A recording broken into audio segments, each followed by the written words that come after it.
I have an important message today. Please listen to the very end. We have to stop normalizing broken homes, where a child is being born out of wedlock, where the father and the mother is not both present in the household. Listen, God never intended for there to be any single mothers nor single fathers. And I know a lot of people going to say, oh, well, that's just not realistic. Oh, things happen like that all the time. Well, that should never be the case to begin with. Because it was a decision made between that man and that woman when they went in that bedroom to do the do or whatever they did to have the child being born in the first place. And I know a lot of people going to make excuses and say, oh, well, that person wasn't like that before, or we got turned up and drunk that night and I didn't know what we was doing. Well, first of all, you ain't supposed to be drunk in the first place, because the Lord said himself, be vigilant, be sober-minded, for your adversary, the devil, goes around as a roaring lion, seeking for who he may devour. Do you not know the absolute heartbreak and absolute trouble that the child has to go through because of your mistake? Y'all mistake that y'all made together, knowing that y'all wasn't gonna stick it out together for the child's sake. You were that selfish. You wasn't thinking about the future. You was thinking about, oh, that now I gotta get my release off. I just gotta do this right now because you said, oh, it feels so good, but so much goes wrong ahead of time that could have been avoided. For my mothers out there, single mothers especially, you knew exactly who that man was that you laid down with. This man told you exactly who he was. He told you his true intentions. He showed you through his actions. And don't say, oh, that man wasn't like that before, because it's only so long that someone can lie and hide who they are and their true intentions. Because if you pay close attention, you'll see exactly who this person is. And for my fathers, single fathers out there, you knew exactly who that woman was that you laid down with. You knew she wasn't no good. You knew she was a harlot. You knew she was probably promiscuous. You knew she was disrespectful. You knew that these people were irresponsible. So why did you think that they were going to be a part of your child's life? A child has to suffer for the parents' mistake of laying down with each other outside of marriage without thinking about the child at all.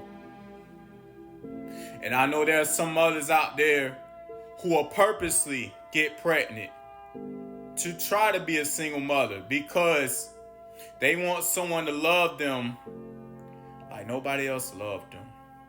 They wanted the child to love them for themselves.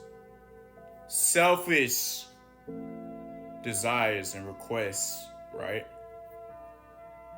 But it is not up for a newborn to love you the way that no one else did, or to be something that you never had.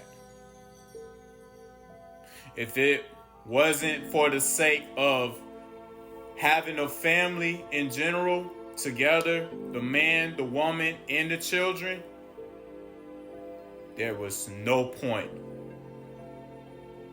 in being in that bedroom to do what y'all did. Protection or not. And then people want to talk about abortion. That's murder. It has become so normalized that it's being celebrated worldwide.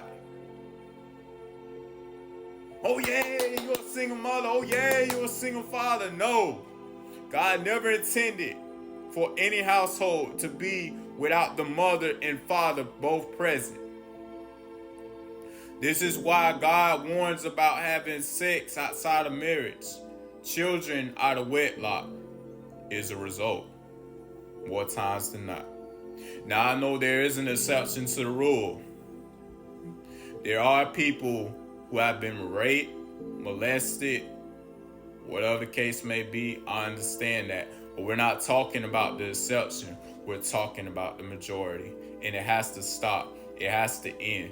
And also, it's a product of generational curses. My brothers and sisters, be the change. Just because you grew up around single mothers, broken homes, divorced parents, divorced family, be the change. Do not follow that same pattern, for all it does is lead to this everlasting cycle that never ends, that just constantly leads nothing but destruction and heartbreak, and the children suffer. The child had no say-so in them being born. And do not use it against them, saying, oh, I brought you into this world, I can take you out. Have you no shame? Do you not know that children are a gift from Him to the world? Treat them as such. Steer them in the right direction. Even if you made the mistake, make sure you as parents are both in that child's life, because it's very important, it's very vital that you do.